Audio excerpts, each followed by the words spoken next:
Hello everyone, आज की इस वीडियो में हम न्यूटोपिया के ड्रामा की स्टोरी को जानेंगे और साथ ही साथ मैं आपको इसका छोटा सा रिव्यू दूंगी और थोड़ी सी शुरू की डिटेल्स भी एक्सप्लेन करूंगी कि आखिर में मेन लीड्स कैसे मिलते हैं। तो चलें शुरू करते हैं। ड्रामे के शुरू में हमें एक लड़का नज़र आता है जिसका नाम ली है। ली अपने कैप्टन के पास जाता है और उसे ये न्यूज़ देता है कि आज वो डिस्चार्ज हो गया है और वो अब अपने घर वापस जा रहा है।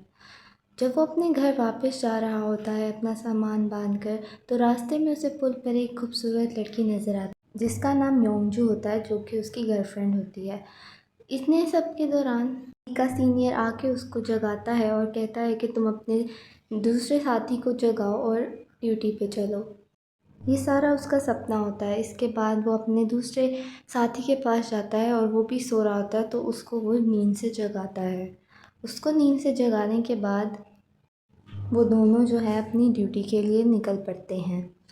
इतने में ली अपनी गर्लफ्रेंड योंगजू को याद कर रहा होता है और उसको फ़ोन मिला रहा होता है। जब वो उसको फ़ोन मिलाता है तो योंगजू का फ़ोन उसकी माँ उठाती है और वो उसका फ़ोन उसको दे देती है। योंगजू नींद से उठ के अपना फ़ोन सुनती है और उसको कहती है कि कल रात वो देर से आई थी, उसके मैनेजर ने उसको घर छोड़ा था और बाकी सब वो उसको बाद में बताएगी क्योंकि वो इस वक्त बहुत नींद में है। ली योंगजू के लिए परेशान होता है, मगर ली क्योंकि एक सोल्जर होता है तो वो दोनों एक दूसरे से बहुत दूर होते हैं। योंगजू से बात करने के बाद ली बाहर जाता है ये कि उसका सीनियर कैप्टन उसको पकड़ लेता है और साथ ही साथ उसके दूसरे दोस्त जो सो रहा होता है उसको भी पकड़ लेता है और उन्हें कहता है कि तुम लोगों को मैं इसकी क्या सज़ा दूँ अब। अगले सीन में सुबह हो जाती है और वो कैप्टन अपने सोल्जर्स को मोटिवेट कर रहा होता है। एक सोल्जर सो रहा होता है जिसकी वजह से सारे सोल्जर्स को 67 लैब्स लगाने का कहा जाता है। सब लैब्स लगा रहे हैं। दूसरी तरफ योंगजू ऑफिस में होती है कि ली का कॉल आती है, लेकिन वो उसकी कॉल नहीं उठाती है।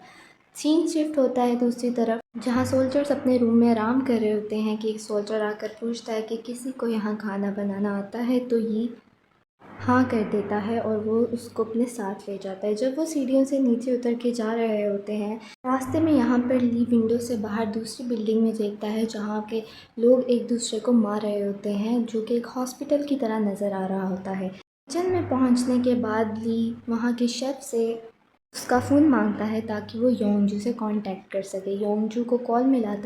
हम देखते हैं कि योंगजू अपने कॉलीग्स के साथ बैठी होती है, उसे पता नहीं होता किसकी कॉल है, तो वो उठा लेती है। कॉल उठाने के बाद ली बोल ही जाता है और योंगजू को बिल्कुल भी बोलने का मौका नहीं देता। कॉल बंद होने के बाद योंगजू का एक दोस्त उससे पूछता है कि क्या वो उसका बॉयफ्रेंड है, तो वो कहती है हाँ। दूसरा उससे पूछता है कि क्या वो सोल्जर है, तो वो कहती है जी।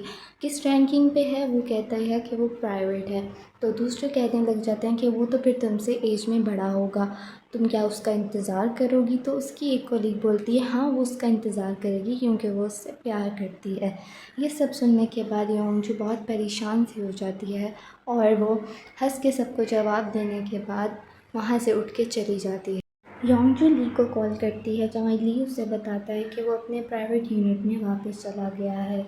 रात को ली को दोबारा फ़ोन मिलता है और वो योंगजू को कॉल करता है, तो योंगजू उसका कॉल उठाती है और कहती है कि उसको इस रिलेशनशिप से थोड़ा सा ब्रेक चाहिए।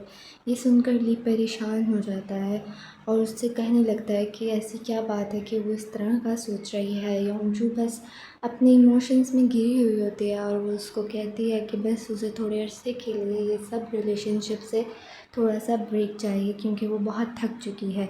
इतने में ली को बुलाने आ जाते हैं और ली योंगजू से कॉल पे कहने लगता है कि उसको जैसे बेहतर लगता है वो वैसे कर सकती है, उसे कोई मसला नहीं है।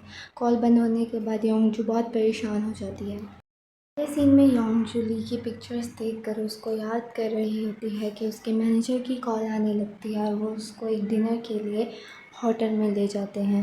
एक बहुत खूबसूरत होटल होता है और वो दोनों आपस में बातचीत शुरू करते हैं। तो मैनेजर उससे पूछता है कि उसको क्या हुआ है। वो पूरा रास्ता गाड़ी में कुछ नहीं बोली।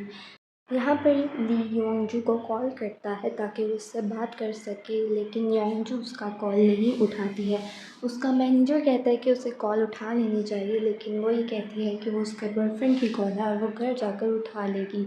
इस सब के बाद मैनेजर योंगजू की बहुत सी तारीफ़ें करने लगता है। वो आपस में बहुत खुश नज़र आते हैं। हाँ, ली वो फ़ोन अपने दोस्त को वापस कर देता है और दूसरी तरफ योंगजू देखती है कि उसको एक मैसेज आया है जो कि ली का है और वो एक वॉइस नोट है। वो वॉइस नोट सुनने के लिए वॉशरूम में जाती है, जहाँ पर वॉइस नोट में ली कह रहा होता है कि वो सिर्फ अपने बारे में सोचकर मतलब ही हो रहा था, उसे उसके बारे में नहीं सोचा और उन्हें लगता है कि ये रिलेशनशिप अब ख़त्म कर देनी चाहिए। योंगजू से मना करने की कोशिश करती है और कहती है कि वो रिलेशनशिप ना तोड़े, लेकिन वो क्योंकि फ़ैसला कर चुका होता है कि वो मज़ीद उसे हर्ट नहीं करेगा, क्योंकि उनका रिलेशनशिप बहुत लॉन्ग डिस्टेंस है और वो उससे एज में भी बड़ा है। ये सब सुनने के बाद योंगजू उसको मनाने के लिए उससे मिलने का डिसीजन लेती है। जब वो उससे मिलने जाने लगती है तो उसका मैनेजर कहता है कि क्यों ना वो भी उसके साथ चले। तरफ यहाँ पर ली को एक पार्टी में जाना था, जहाँ पे उसने सिक्योरिटी का इश्यूज़ हैंडल करने थे। यहाँ वो पार्टी के सारे इश्यूज़ हैंडल कर रहा था। दूसरी तरफ योंगजू से मिलने के लिए अपने बॉस के साथ गाड़ी में आ रही होती है। रास्ते में योंगजू और उसका मैनेजर आपस में बात कर ही रहे होते हैं कि अचानक से सामने से भागता हुआ इंसान उनकी गाड़ी के शीशे में लग जाता है और वो योंगजू के आगे आके गिर जाता है। उसकी आंख योंगजू के शोल्डर पे आके गिर जाती है और योंगजू चिल्लाने लगती है। दूसरी तरफ यहाँ पे पार्टी की बिल्डिंग में सामने से एक जहाज़ आ रहा होता है जो सीधा बिल्डिंग की तरफ आ रहा होता है, जिसे देखकर सब घबरा रहे होते हैं। जहाज़ बिल्कुल करीब आके बिल्डिंग के मोड़ ले लेता है और दोबारा से हवा में गोल घूमने लग जाता है। दूसरी तरफ योंगजू चीखें मार रही होती है और डर रही होती है कि ये ज़ॉम्बी कहाँ से आ गया है। वो उसकी आंख को अपने शोल्डर से उतारती है और उसे देख के ज़ोर ज़ोर से चिल्लाने लगती है। दूसरी तरफ जहाज़ हवा में हमें गोल घूमता हुआ नज़र आता है और एक बिल्डिंग में जाकर क्रैश हो जाता है, जिससे बहुत बड़ा धमाका हो जाता है।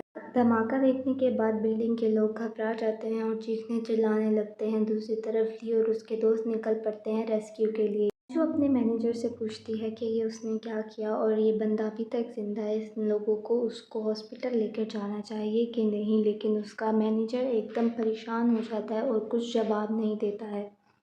दूसरी तरफ ली जिस बिल्डिंग में मौजूद होता है उसके मैनेजर से उसकी वहाँ मुलाकात होती है। वो लोग बिल्डिंग की सूरत हाल चेक करने के लिए नीचे पोर्शन पे जाते हैं तो वहाँ उन्हें ढेर सारे लोग एक दूसरे को मारते हुए नज़र आते हैं, यानी वो ज़ॉम्बी बन चुके होते हैं। इसी तरह वहाँ बिल्डिंग के और यहाँ शहर के हालात ख़राब होने लगते हैं और हर जगह ज़ॉम्बीज़ का अटैक शुरू हो जाता है। योंगजू बहुत परेशान होती है ली के लिए और ली योंगजू के लिए परेशान होता है। वो एक दूसरे तक पहुँचना चाहते होते हैं, मगर क्योंकि हर जगह ज़ॉम्बीज़ का अटैक चल रहा होता है, एक दूसरे तक पहुँचना बहुत मुश्किल है। इस सब के दौरान हम बहुत से साइड कैरेक्टर्स जो कि उनके फ्रेंड्स होते हैं, सोल्जर फ्रेंड्स, और वैसे उसका मैनेजर, बहुत से कैरेक्टर्स को हम खो देंगे जो कि बहुत इम्पोर्टेंट, इमोशनल और क्यूट किरदार अदा कर रहे होते हैं, जो कि बहुत इमोशनल सीन्स हैं। लेकिन इसका एंड हैप्पी होता है क्योंकि योंगजू और ली आपस में मिल जाते हैं। एंडिंग ओपन छोड़ी गई है, यानी कि ज़ॉम्बीज़ का अटैक ख़त्म नहीं होता है और हर जगह ज़ॉम्बीज़ ही होते हैं, जिससे हमें हिंट मिलता है कि मे बी सीज़न 2 आएगा। आप All of Us Are Dead और हैप्पीनेस जैसे ड्रामास को पसंद करते हैं तो आपको ये ड्रामा भी ज़रूर देखना चाहिए, क्योंकि ये भी एक बेहतरीन और बहुत ही मज़ेदार ड्रामा है। ये ड्रामा बहुत अच्छा है, हॉरर, इमोशनल, कॉमेडी और ज़ॉम्बीज़ से भरा हुआ। तो आप ये ड्रामा ज़रूर देखिएगा और कमेंट सेक्शन में बताइएगा कि आपको ये ड्रामा कैसा लगा है और मुझे फॉलो ज़रूर कीजिएगा।